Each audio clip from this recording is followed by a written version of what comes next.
Contact.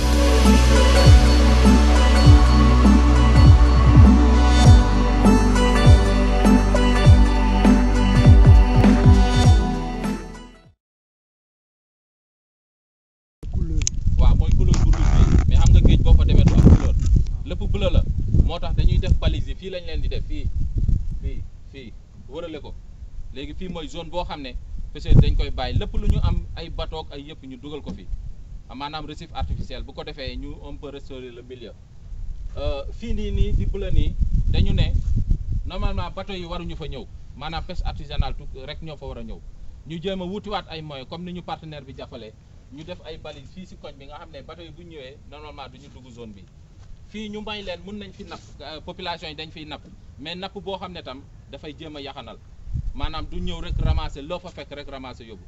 loolu tamit danañ si def ay waxtaan yu bëri dem si rajo yi comme ni ñu ko doon defee sunu président communication mi ngi nii toog si ginnaaw RTS la nekk chaque fois dañuy dem foofu di def lépp fu ñu toll si liggéey bi même population bu ku bëgg mun nañ la invité nga ñëw si rajo bi ñu waxtaan n'est-ce pas parce que affaire AMP waxtaan la bu ñu waxtaanee danañ aar suñu ressource comme ni ko yeneen pays yi aaree ñu ne tamit vraiment accident yi ñuy gis fii chaque jour ñu woo ñu gis benn corps buy teer fii da doon jéem a daani doole géej gi metti na géej gi yëngu na donc nañu aar bu ko defee assurer sa sécurité bopp sécurité alimentaire nga am ko parce que sécurité day commencer soo xëyee fii dem napp mun a delluwaat sa kër mais soo buggee daw ay kilomètres sécurité amatu fa parce que gis nañ gars yi nu ñu mel géej gi nu mu yëngatoo donc loolu mooy liggéey bi tey je vous remercie.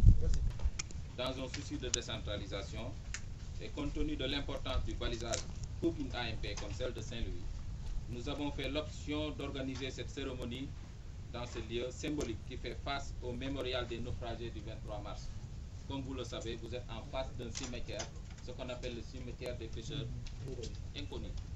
Chaque jour, ce sont des pêcheurs qui dérivent ici et ce que vous voyez devant vous, donc ce sont des cimetières. De nombreux incidents témoignent de la rareté des ressources et de l'insécurité en mer. L'AMP de Saint-Louis est la plus vaste de ces AMP avec une superficie d'environ 496 000 hectares. Elle traduit bien la volonté politique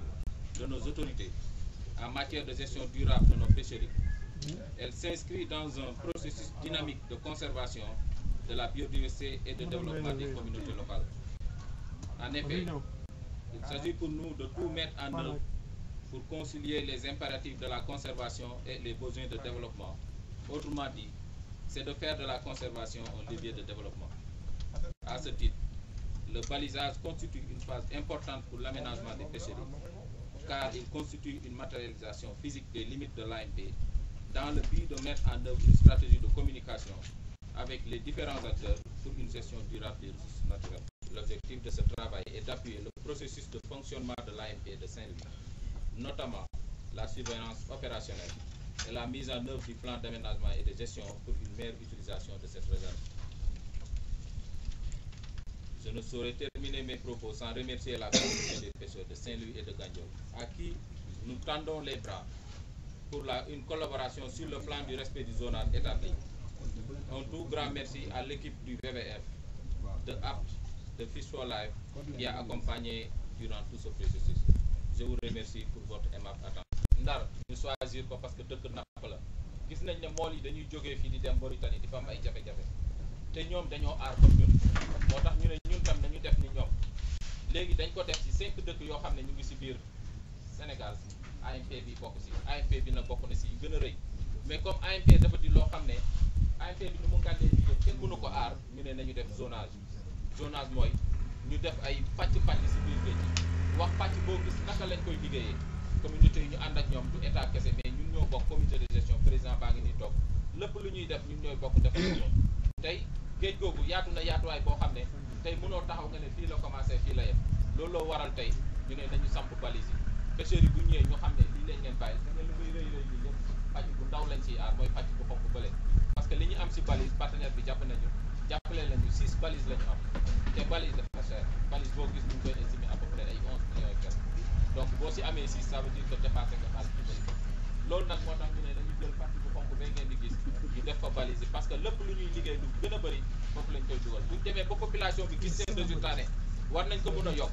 vraiment li ñuy aar ñu toogandoo encore discuter ñu signé ko ñu dem yokkaat commencé aarandoo du man maay aar du sumay agent naa ñooy aar mais communauté bi ñooy aar donc loolu laa amoon li nga xam ne laa bëgg a partager.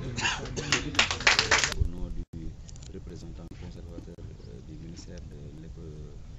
de l'environnement et du développement durable, au nom du maire de Saint-Louis que nous représentons, au nom de toutes les communautés de Gandiol et de Saint-Louis, au nom de tous les acteurs, notamment les chefs qui s'occupent des parcs, la marine, les eaux et forêts, je lance officiellement la cérémonie de balisage des aires marines protégées de Saint-Louis. Laissez-moi d'abord vous présenter brièvement le projet Fiche Valeur, qui est un projet financé par la coopération allemande et qui est exécuté par le WWF, Fonds mondial pour la nature. Mais au niveau Sénégal, c'est l'association Assainissement Pêche Tourisme qui exécute les activités. Donc c'est un projet d'appui à l'aire marine protégée de Saint-Louis, d'abord à travers le fonctionnement du comité de gestion, la gouvernance du comité de gestion, mais on a également un deuxième groupe cible qui se trouve être les femmes transformatrices de Guet-Ndar. Incessamment, on va commencer à la construction du site de transformation de produits de femmes de Guet-Ndar. Et pour revenir à la cérémonie qui nous réunit aujourd'hui, donc l'AMP, le projet est là pour appuyer l'AMP parce que bon, l'AMP, le fonctionnement d'une AMP nécessite beaucoup de moyens. Il faut d'abord l'implication des populations, l'engagement des populations, mais aussi il faut également des moyens financiers. Et par rapport à la mise en place des AMP qui a été une approche participative, une approche tripartite où le gouvernement, l'État du Sénégal, les populations, les partenaires ont eu la volonté commune de gérer les ressources suite aux crises que nous avons connues successivement et qui continuent d'ailleurs de sévir au niveau de la pêche. Donc le projet est là pour appuyer, essayer de régénérer les ressources halieutiques en amont et en aval. En amont d'abord à travers l'AMP. Aujourd'hui nous avons fait le zonage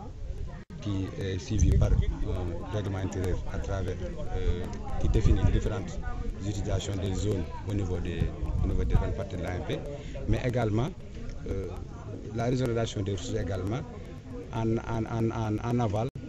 pour que le peu de produits halieutiques qui sort de la mer puisse générer autant de revenus. C'est ce que nous faisons au niveau des femmes transformatrices. Nous avons commencé d'abord à les former en termes de techniques d'hygiène, de transformation, pour que le peu de ressources halieutiques qui sortent de la mer puisse générer beaucoup de ressources. En quoi faisant, en ayant une plus-value. Parce que bon, parfois, vous savez que les produits sont là, et malheureusement, si la transformation ne s'opère pas dans d'excellentes conditions, il y aura un problème de conditionnement par exemple. Donc c'est tout un arsenal qui est en train de...